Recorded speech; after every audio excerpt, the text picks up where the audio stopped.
दिलचस्प हुआ महाराष्ट्र एमएलसी चुनाव। 11 सीटों पर 12 उम्मीदवार, रोचक लड़ाई।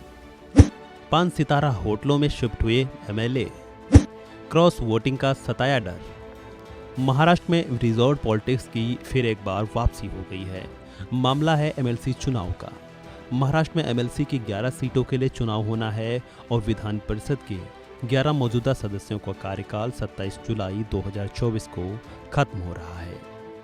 11 सीटों पर एमएलसी चुनाव के लिए 12 उम्मीदवार मैदान में हैं, जिनके लिए 12 जुलाई को सुबह 9 बजे से शाम 4 बजे तक मतदान होगा। वोटिंग से पहले सियासी दलों की धड़कनें भी बढ़ी हुई हैं। मतदान से पहले सभी दल अपने अपने विधायकों को लेकर टेंशन में हैं और उन्हें अलग अलग होटलों में ठहराया गया है।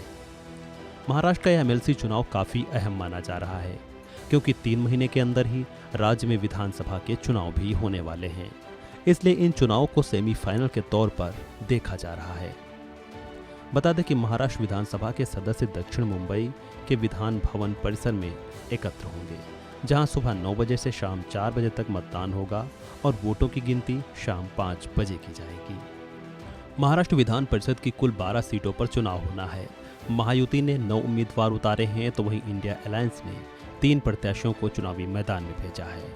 एनडीए की ओर से बीजेपी के 5, शिवसेना के 2 और एनसीपी अजीत पवार गुट के 2 कैंडिडेट हैं। वहीं इंडिया गठबंधन की ओर से कांग्रेस से 1, उद्धव ठाकरे गुट वाले शिवसेना से 1 कैंडिडेट है, तो वहीं शरद पवार गुट से जयंत पाटिल को समर्थन दिया है। महाराष्ट्र विधानसभा में वर्तमान में 274 विधायक हैं।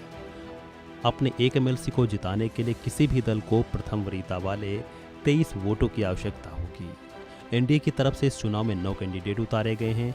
विपक्षी खेमे के पास सिर्फ 66 विधायकों का समर्थन प्राप्त है। इसके बावजूद उसने 3 कैंडिडेट मैदान में उतारे हैं। ऐसे में हॉर्स ट्रेडिंग का खतरा भी बढ़ गया है। बीजेपी के पास 103 विधायक हैं। उसने 5 उम्मीदवार मैदान में उतारे हैं। बीजेपी की तरफ से पंकजा मुंडे, योगेश तिलेकर, परिणय फुके, अमित गोरखे और सदाभाऊ खोत को चुनाव में उतारा गया है। बीजेपी के पास जीतने के लिए आवश्यक संख्या से 12 विधायक कम हैं।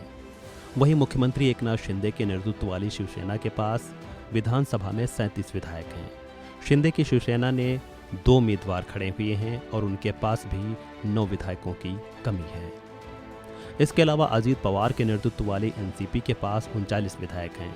अजीत ने भी 2 प्रत्याशी उतारे हैं और उनके पास भी 7 विधायकों के समर्थन की कमी है, जिसके चलते कहा जा रहा है कि चुनाव में जोड़ तोड़ की राजनीति भी देखने को मिल सकती है और इसी के चलते यह चुनाव काफ़ी रोमांचक भी हो गया है।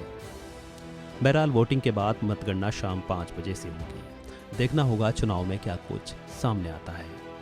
फिलहाल इस वीडियो में इतना ही। खबरों से जुड़े अन्य अपडेट्स के लिए बने रहें वन इंडिया हिंदी के साथ।